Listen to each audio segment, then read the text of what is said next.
ভারতীয় আধিপত্যবাদ বিরোধী আন্দোলনের যেন এক জ্বলন্ত সংযোজন বাংলাদেশ আজাদ পার্টি। বিভিন্ন রাজনৈতিক মতাদর্শের মানুষ এই আন্দোলনের সাথে জড়িত থাকলেও ভারতীয় আধিপত্যের প্রশ্নে সবাই এক। ইতোমধ্যেই মশাল মিছিল করে আলোচনায় এসেছে এই আন্দোলনের নেতাকর্মীরা। এছাড়া ভারতের বিরুদ্ধে 11 দফা ঘোষণা করেছে তারা, যা দেশের আপামর মানুষ গ্রহণ করেছে বেশ ইতিবাচকভাবেই। প্রশ্ন হলো, কি দাবি রয়েছে তাদের 11 দফায় যা এত সাড়া ফেলেছে সাধারণ মানুষের মাঝে?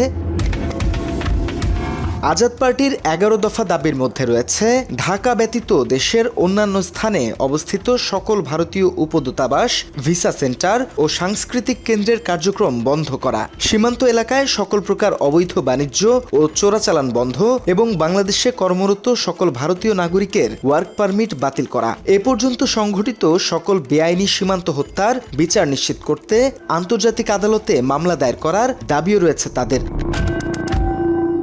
এছাড়া ভারত থেকে জ্বালানি তেল আমদানি বন্ধ এবং ভারতের সাথে সম্পাদিত সকল দ্বিপাক্ষিক চুক্তি বাতিল, বিডিআর হত্যাকাণ্ড, শাপলা চত্বরের ঘটনা ও শহীদ শরীফ ওসমান বিন হাদি হত্যায় ভারতের প্রত্যক্ষ মদদের অভিযোগের সুষ্ঠু তদন্ত ও জবাবদিহিতা নিশ্চিত না হওয়া পর্যন্ত ভারতে বাংলাদেশের কূটনৈতিক কার্যক্রম স্থগিত রাখা, ভারতে ভ্রমণ, চিকিৎসা ও শিক্ষা গ্রহণ সম্পূর্ণভাবে নিষিদ্ধ করা এবং পাসপোর্টে ইসরায়েলের পাশাপাশি ভারতকে শত্রু দেশ হিসেবে অন্তর্ভুক্ত করা দাবি রয়েছে 11 দফার মধ্যে।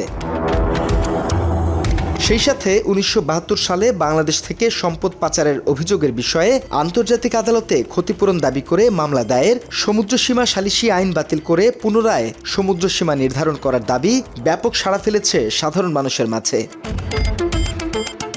এসব দাবি বাস্তবায়নে গত 19 জুন রাজধানীর ভারতীয় দূতাবাস অভিমুখে মশাল মিছিল করেছে বাংলাদেশ আজাদ পার্টি। ওই দিন সন্ধ্যা 7:30টায় রাজধানীর রাওয়া কনভেনশন হলের সামনে থেকে মিছিলটি শুরু হয়। মিছিলের নেতৃত্বে দেখা যায় ব্রিগেডিয়ার জেনারেল অবসরপ্রাপ্ত হাসিনুর রহমান এবং ব্যারিস্টার ASM শাহরিয়ার কবির সহ দেশের শীর্ষস্থানীয় রাজনৈতিক নেতাদের।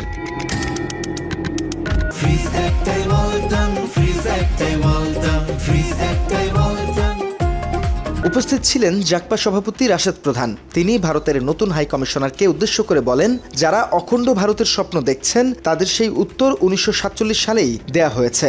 এই দেশের স্বাধীনতা, সার্বভৌমত্ব নিয়ে ষড়যন্ত্রকারীদের দাঁত ভাঙা জবাব দেওয়ার হুঁশিয়ারি দেন তিনি। অখণ্ড ভারত হবে না, সেই উত্তর আমরা 47-এ দিয়েছি, আমরা 71-এ দিয়েছি, আমরা 24-এও দিয়েছি।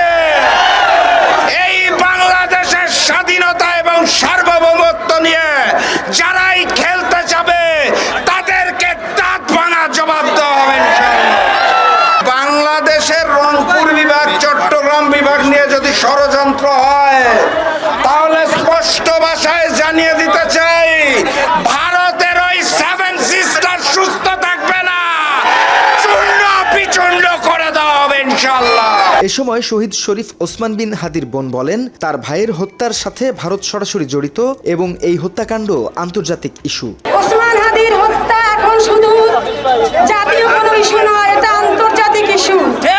ওসমান হাদিকে হত্যার পিছনে ইন্ডিয়া সরাসরিভাবে জড়িত এবং বাংলাদেশের কারা কারা জড়িত আমরা এটা জানতে চাই। একই সাথে বাংলাদেশ আজাদ পার্টির সভাপতি ব্রিগেডিয়ার জেনারেল অবসরপ্রাপ্ত হাসিনুর রহমান বলেন, 24-এর আবু সাইদদের স্বপ্ন পূরণে রাজপথে দাঁড়িয়েছেন তিনি। কোনো আধিপত্যবাদ শক্তিকে ভয় পান না বলেও হুঙ্কার ছাড়েন হাসিনুর। আমরা রক্তের বিনিময়ে এই বাংলাদেশটা পেয়েছি এবং এই রক্ত দিয়েই আমরা আজকে 24 থেকে আজকে এই পর্যন্ত এসেছি। 24-এর আবু সাইদের জন্য আজকে আমরা এই মাঝপথে। আপনি ভাবতে পারবেন না আজকে পুলিশ ভাইরা আমাকে যে সহযোগিতা করছে, আলহামদুলিল্লাহ। আমরা এমনটাই চাই, আমরা মনের কথা বলতে চাই, আমরা অমিত শাহকে ভয় পাই না, সুমন থেকে ভয় পাই না।